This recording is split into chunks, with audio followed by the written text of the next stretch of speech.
Hello everyone.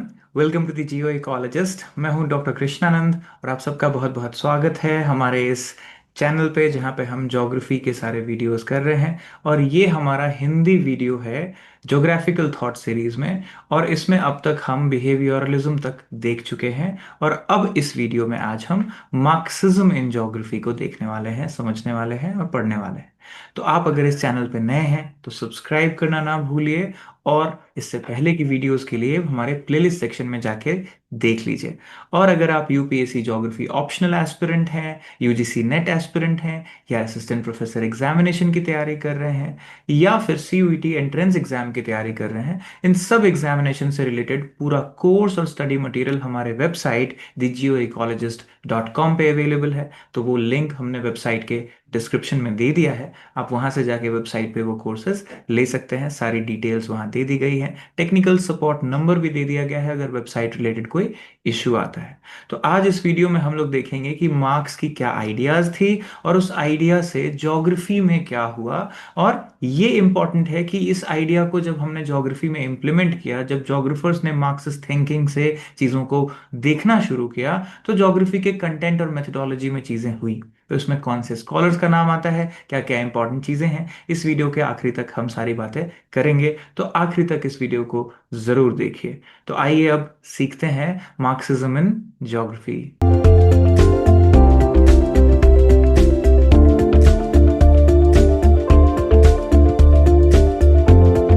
तो जैसा कि आप देख सकते हैं हम बात कर रहे हैं मार्क्सिज्म के ऊपर। और इसमें एक स्टेटमेंट यहाँ शुरू में ऊपर दिया गया है, वो है डायलेक्टिकल अप्रोच, हिस्टोरिकल मटेरियलिज्म और कम्युनिस्ट मैनिफेस्टो। ये जो कुछ चीजें हैं वो मार्क्स की जिंदगी से जुड़ी हुई, उनके विचारों से जुड़ी हुई चीजें हैं। तो जब भी हम बोलते हैं कि मार्क्सिज्म है या मार्क्सिस्ट है ये फलाना, या मार्क्स की आइडियोलॉजी से आप प्रभावित हैं, तो इसका क्या मतलब होता है और ज्योग्राफी में इसका क्या मतलब होता है, ये दोनों चीज समझना है। तो जैसा कि आप जानते हैं कि मार्क्स जो है वो एक बहुत बड़े फिलोसोफर थे, स्कॉलर थे। और वो जिस टाइम पे काम कर रहे थे, रिसर्च कर रहे थे, चीजें देख रहे थे, इंडस्ट्रियलाइजेशन बहुत तेजी से चल रहा था यूरोप में, इंग्लैंड में। और क्योंकि ये उस एरिया को देख रहे थे, जान रहे थे, तो इन्होंने वहां के स्पेस को देखा, वहां पे ह्यूमन बींग का स्पेस के साथ लिंकेज देखा। और जो चीजें वो उन्होंने बताया, उसमें आपको बहुत सारी चीजें ज्योग्राफी से रिलेटेड भी चीजें देखने को मिलती है। तो पहले तो है मार्क्सिज्म क्या है, और फिर है कि मार्क्सिज्म का असर ज्योग्राफी में क्या हुआ और ये क्यों आया 1960s 70s में, ये चीजें देखनी है। तो सेंट्रली अगर आप देखिए तो ये जो डायलेक्टिकल अप्रोच है, इसका बेसिक मतलब क्या होता है कि इक्वली ऑपोजिट चीजें एक साथ जब चीजें हो रही हो, जैसे आप दिन रात का एक पेयर बनाते हैं, रिच एंड पुअर का एक पेयर बनाते हैं, डेवलप्ड एंड अंडर डेवलपमेंट का पुअर बनाते हैं। तो ये डायलेक्टिकल अप्रोच है। इसमें एक डाइकोटमस अप्रोच है जो साथ साथ चीजें चलती है। इस तरह के अप्रोच को इन्होंने देखा और स्पेस पे इसको बताने की कोशिश की। तो अगर आप बेसिकली देखिए मार्क्सिज्म में, तो ये है कि production of space, place and landscape जो हम ज्योग्राफी में पढ़ते हैं, उसमें इसका क्या रोल है और कैसे हम इसको देख सकते हैं। और इसमें हिस्टोरिकली जो मटेरियल है, यानी जो रिसोर्स है, उससे किसकी एफिनिटी है, उस पे किसका कब्जा है और किसका नहीं है, ये बहुत इंपॉर्टेंट चीज होता है किसी ह्यूमन लैंडस्केप को देखने के लिए। तो इन्होंने जो बात कही वो कम्युनिस्ट मैनिफेस्टो में अपनी बात कही। और इनका जो पूरा थॉट प्रोसेस है वो कैपिटलिज्म के काउंटर में है, अगेंस्ट में है। राइज ऑफ कैपिटलिज्म था इंडस्ट्रियल रिवॉल्यूशन में, पीक में। तो उसके अगेंस्ट चीजों को इन्होंने बताया। और इसमें कम्युनिस्ट मैनिफेस्टो जो ये किताब है, आप देख सकते हैं फ्रेडरिक एंजल्स के साथ इन्होंने लिखी। ये कम्युनिस्ट पार्टी का जो मैनिफेस्टो है 1848 का, ये बेसिकली कार्ल मार्क्स और एंजल्स ने इसको लिखा। इसमें बेसिकली एक एनालिटिकल अप्रोच दिया गया है क्लास स्ट्रगल के लिए। और हिस्टोरिकली बताया गया कि हमेशा ही एक कॉन्फ्लिक्ट रहा है उन लोगों से जो कैपिटलिस्ट्स रहे हैं, जो कैपिटल के करीब रहे हैं, मतलब जिनके पास रिसोर्स रहा है, जो अमीर रहे हैं, जिनके पास ज्यादातर रिसोर्स जिनके कब्जे में रहा है, और जिनके पास नहीं रहा है। तो ऐसा स्ट्रगल हमेशा देखने को मिला है। और स्पेशली यहाँ पे मोड ऑफ प्रोडक्शन की बात है कि आप किस तरीके से चीजों को बना रहे हैं, मटेरियल को बना रहे हैं। तो हिस्टोरिकली ये चीजें देखने को मिली कि एक क्लास जो है वो रिच रहा है, एक पुअर रहा है, और इनके बीच में हमेशा ये टसल चलती रही है। तो यहां पे आप देखेंगे मैनिफेस्टो में पहला सेक्शन में दो शब्द यूज किया, बूर्जुआ और प्रोलेटारियन। अब इसका मतलब आपको समझना पड़ेगा कि ये जो दो क्लास है, बुर्जुआ क्लास यानी जो अमीर है, एफ्लुएंट है, प्रोलेटारियन कौन है, जो गरीब है, जो काम करता है आपके यहाँ पे आके, तो ये जो दोनों क्लास हैं, ये पूरे हिस्टोरिकली आप दिखेगा आपको क्लास स्ट्रगल हमेशा होता हुआ, खास करके जहाँ पे कैपिटलिस्ट मोड ऑफ प्रोडक्शन है, इंडस्ट्रियल मोड ऑफ प्रोडक्शन है, वहां पे प्रोलेटारियन क्लास जो है वो हमेशा स्ट्रगल ही करता हुआ नजर आएगा बुर्जुआ के खिलाफ। और ये इंडस्ट्रियल रेवोल्यूशन में चल रहा था। तो इन सब बातों को ये कह रहे थे।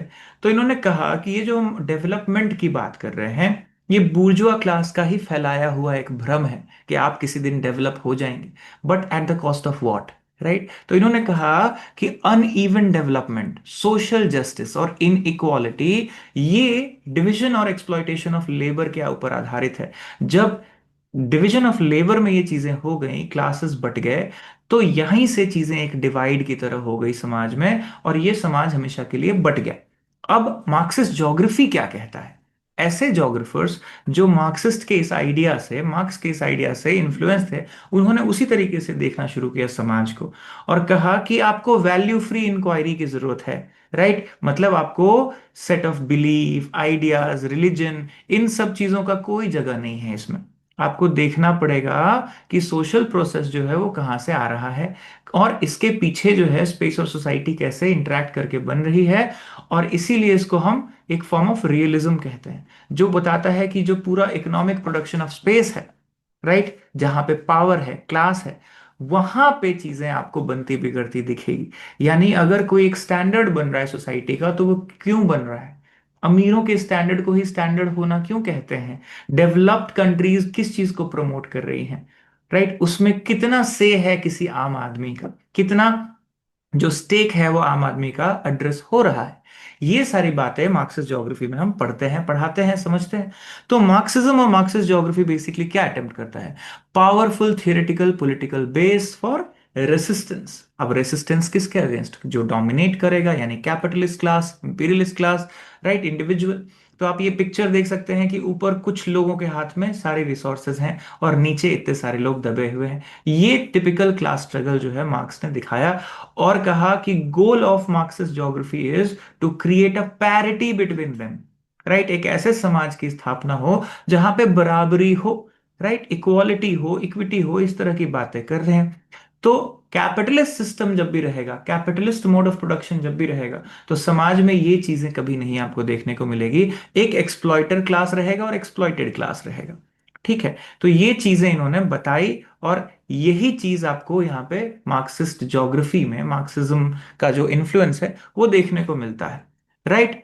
तो उन्होंने कहा कि बेसिकली इंसान का अपने डेस्टिनी पे, अपने काम पे, खुद का काम पे और खुद के डेस्टिनी पे कंट्रोल होना चाहिए। किसी और की वजह से जो आप लाइफ जी रहे हैं, ना चाहते हुए भी, ये किसी इंसान को नहीं होना चाहिए, राइट। तो कैपिटलिस्ट जो है, कैपिटलिज्म मस्ट बी ओवरथ्रोन, और इसको कम्युनिज्म से रिप्लेस करना चाहिए, जहां community is important, not just few people, right. तो मार्क्सिस्ट आइडिया क्या है और इसका आर्ग्यूमेंट क्या है? ये राइज हुआ पॉजिटिविज्म के अगेंस्ट, क्योंकि पॉजिटिविज्म जो है वो इंडस्ट्रियलाइजेशन को सपोर्ट कर रहा था, राइट। तो अगर आप डेवलपमेंट और इंडस्ट्रियलाइजेशन को सपोर्ट करेंगे, तो फिर कैपिटलिस्ट मोड ऑफ प्रोडक्शन आप फॉलो करेंगे। और इसमें जब स्पेशल एनालिसिस की बात हम करते हैं, तो वो फ्लॉड है अकॉर्डिंग टू मार्क्सिस्ट आइडियोलॉजी। तो क्या कहा गया कि जोग्राफर्स को क्या करना चाहिए? तो geographers might map urban segregation social patterns according to class, race, but never interrogate political and economic processes that lead to such unequal geographies. मतलब हम क्या करते हैं, अर्बन एरिया को पढ़ तो लेते हैं, ये क्लास यहाँ रहता है, ये सोसाइटी ऐसा, ये साउथ दिल्ली, ये साउथ बॉम्बे, ये ऐसा। बट ये ऐसा हुआ क्यों? कौन सी ऐसी प्रोसेसेस हैं जिसकी वजह से ऐसा बना, ऐसा बसा? कोई भी शहर में एक लोकेलिटी अमीरों का कैसे हो जाता है, एक पर्टिकुलर गरीबों का कैसे हो जाता है? इतना डिस्टिंक्शन क्यों है, किस प्रोसेस की वजह से? ये इंक्वायरी करना चाहिए ज्योग्राफी में, ये इनका कहना है।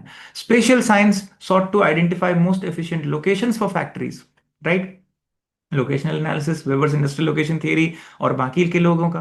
तो इसमें सोशल आपको आइडियाज जो है वो देखने को ज्यादा नहीं मिलता क्लास के बेसिस पे। आइडियल लोकेशन में क्या बात करते हैं हम? लेबर ऑप्टिमाइजेशन की बात करते हैं, राइट, सुपरमार्केट, सोशल सर्विस।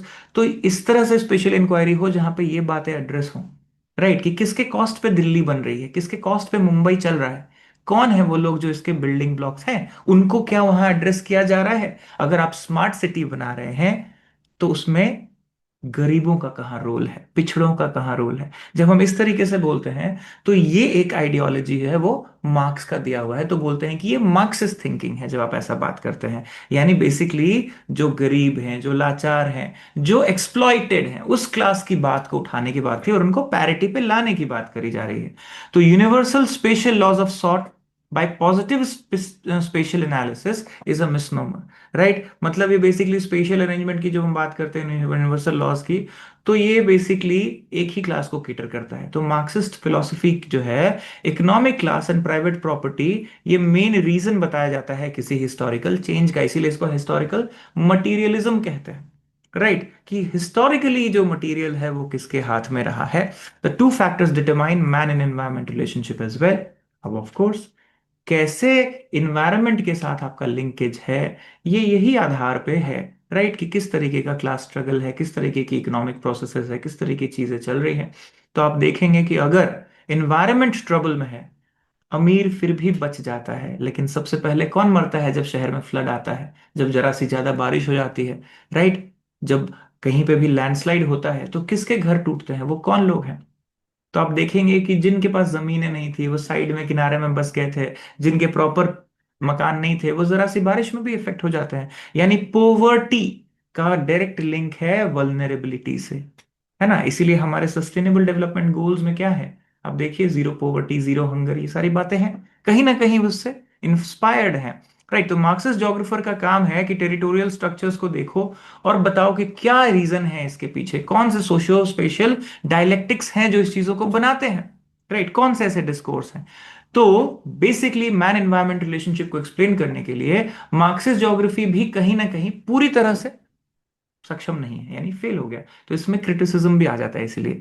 तो इसमें कहा गया कि it reduces man as cog in a machine who is governed by space. मतलब अगेन क्या करता है ये, कि स्पेस और मैन के लिंकेज में कहीं ना कहीं ये मैन को फिर से पैसिव बना देता है, कि इंसान लाचार है, राइट। बट ऐसा है नहीं, is not able to change space through his mind and thinking process. But ऐसा नहीं है, तो ये क्रिटिसिज्म होता है। डेवलपमेंट, इकोनॉमी, सोसाइटी को इकोलॉजी एंड एनवायरनमेंट से जोड़ के जब हम देखते हैं तो डिजायर्ड रिजल्ट नहीं आता है कई बार, इसीलिए क्योंकि हम प्रोसेसेस को पूरी तरह से नहीं देखते, हम सिर्फ इकोनॉमिक वेज ऑफ थिंकिंग से देखते हैं, एक ही लेंस से देखने की कोशिश करते हैं, जबकि लेंस बहुत तरीके का हो सकता है, ट्रूथ बहुत मल्टीपल तरीके की हो सकती है। इसलिए जरूरी है कि आप अगर ओवरऑल ट्रूथ को एनालाइज करें, किसी प्रोसेस को, किसी पैटर्न को, तो उसमें apart from this economic process, apart from this class struggle, बाकी प्रोसेसेस को भी देखना जरूरी हो जाता है। इसीलिए मार्क्सिज्म को बहुत एक्सेप्ट नहीं किया जाता, लेकिन रेलेवेंट ये अभी भी रहता है। जब तक समाज में ये क्लास स्ट्रगल रहेगा, मार्क्स रेलेवेंट रहेंगे, और मार्क्स अगर रेलेवेंट रहेंगे तो ज्योग्राफीज जो चेंज हो रहा है, डायनामिज्म जो चेंज हो रहा है, फॉर एग्जाम्पल चेंजिंग टेक्नोलॉजी, तो सिर्फ टेक्नोलॉजी चेंज नहीं हो रहा है, टेक्नोलॉजी के ऊपर कौन बैठा हुआ है, ये सवाल मार्क्स का सवाल है, कि who is controlling the technology. कौन से लोग हैं जो गूगल को कंट्रोल कर रहे हैं, यूट्यूब को कंट्रोल कर रहे हैं, इंस्टाग्राम को कंट्रोल कर रहे हैं, सोशल मीडिया को कंट्रोल कर रहे हैं, right. Who are the people in affinity to power, and who are the consumers, who are the products. तो ये चीजें हमेशा रहेगी, इसीलिए मार्क्स रिलेवेंट है। और आज भी जो नया प्रोडक्शन ऑफ स्पेस है, चाहे आप वर्चुअल स्पेस की बात कर लो, ये सब कहीं ना कहीं आपको इसमें मार्क्स रिलेवेंट नजर आते रहेंगे। टेक्नोलॉजी वॉज द आंसर, की थोड़ा पैरिटी आ जाएगा, अमीर और गरीब कहीं ना कहीं थोड़े बराबरी पे महसूस होंगे, but technology is not the complete answer, isn't it. इसीलिए एनालिसिस होने की जरूरत है, करने की जरूरत है। सिर्फ पॉजिटिविस्टिक आइडियोलॉजी भी अपने आप में कंप्लीट नहीं है, और सिर्फ बिहेवियरलिस्ट और मार्क्सिस्ट आइडियोलॉजी भी अपने आप में कंप्लीट नहीं है। तो कंप्लीट ट्रूथ के लिए आपको मल्टीपल एंगल से देखने की जरूरत है, इसीलिए इसको भी क्रिटिसाइज किया जाता है हमेशा। ठीक है, तो मैं आशा करता हूं कि ये बातें आपको समझ आए। डिटेल में मार्क्स को पढ़ने के लिए आप सेपरेटली सोशियोलॉजी और उस वे में पर्टिकुलर थिंकर्स को पढ़िए, तो आपको और बेटर समझ आएगा। बट अभी हम सिर्फ स्पेस और प्लेस की बात कर रहे हैं, एनवायरनमेंट की बात कर रहे हैं, जहां मार्क्सिस्ट वे ऑफ थिंकिंग से देखने की बात हुई थी। तो चलिए मिलते हैं अगले वीडियो में, और पढ़ेंगे आगे ज्योग्राफिकल थॉट में। और वीडियो को ज़्यादा से ज़्यादा लोगों में शेयर ज़रूर करिए। हमारे वेबसाइट जहाँ पे कोर्सेज हैं उनकी लिंक डिस्क्रिप्शन में दे दी है, तो आप वेबसाइट पे चेक करिए, अपने लिए कोर्सेज ले लीजिए और पढ़ाई करिए। So all the best wishes, take care.